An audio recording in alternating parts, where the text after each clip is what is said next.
ះខ្ញុំថ្ងៃនេះបានជៀនជួនត្រីដែងចាយកខាងបងប្អូនវិញបានអីដែរថ្ងៃនេះកំពុងតែធ្វើម្ហូបធ្វើគឺថាមេឃភ្លៀងឲ្យឡងរូយោហ្មងថ្ងៃនេះភ្លៀងច្រើនតិចជាមួយនឹងម្ហូបយើងរសជាតិបែបដិតចាដាក់បដែតម្ទេសមួយចឹងមកចាចូលចិត្តម្ទេសគឺថាខាំញ៉ាំម្ដុំមកឆ្ងាញ់បងប្អូនហើយថ្ងៃនេះកំពុងតែធ្វើម្ហូបបងប្អូនគេយកកាឡានមកឲ្យអាកាឡានតណើបខ្មៅបងប្អូនអានេះថាឆ្ងាញ់រសជាតិវិញគឺថាឆ្ងាញ់ចាចំពោះខ្ញុំវាឆ្ងាញ់ហើយអាសណាអាខ្មៅនឹងថាឆ្ងាញ់និយាយទៅអ្នកប្រឡាក់ឆ្ងាញ់គឺឆ្ងាញ់បងប្អូនដាក់មកឆ្ងាញ់ដូចគ្នាខ្ញុំកំពុងតែធ្វើត្រី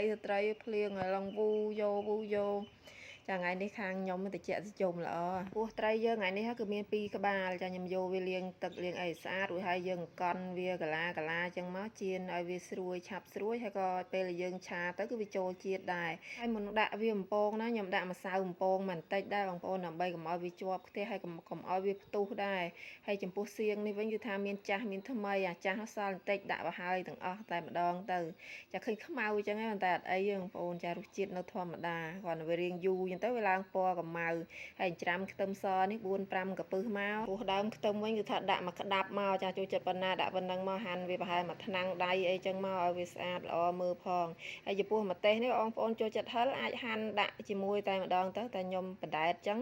ចាដើម្បីពេលញ៉ាំពេលឆាទៅកុំឲ្យវាហិល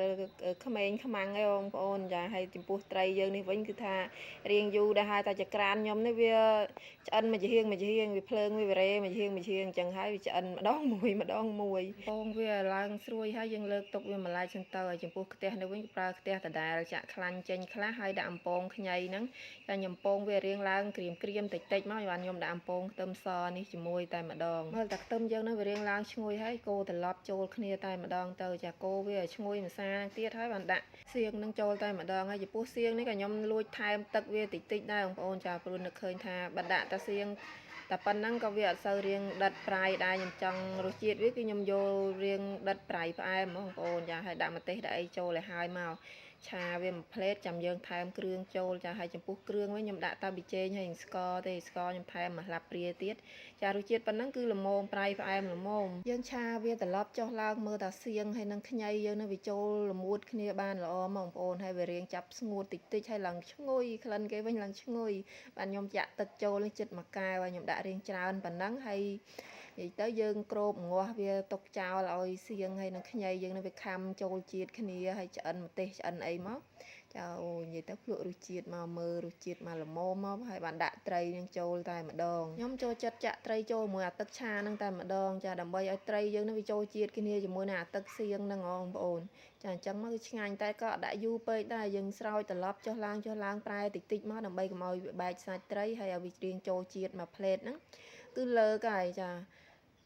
អត់ទុកវាយូរទេទុកយូរពេកក៏វារីកអាស្បែកត្រីនឹងអស់លេងឆ្ងាញ់ដែរបងប្អូនហើយរោយស្លឹកខ្ទឹមមកត្រឡប់វាឲ្យសប់តែមកត្រឡប់ទៀតគឺរួចរាល់តែម្ដងហើយត្រីថ្ងៃនេះមានពងមួយទៀត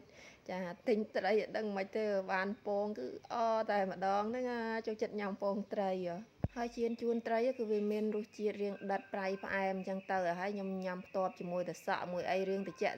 ទៀតមកឆ្ងាញ់បងប្អូនយ៉ាជាតិតែម្ដងញ៉ាំបងប្អូនគេយកកាឡានមកថងហើយក៏ຕົកតម្លាក់អាជៀនជួននឹងចោលទៅភ្លក់កាឡានគេម្ដងណាមើលសាច់កាឡានគេអាកាឡាន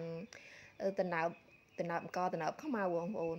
ឆ្ងាញ់តុនឆ្ងាញ់ហើយគេដាក់រសជាតិមកគឺថាល្មមផ្អែមប្រៃអីល្មម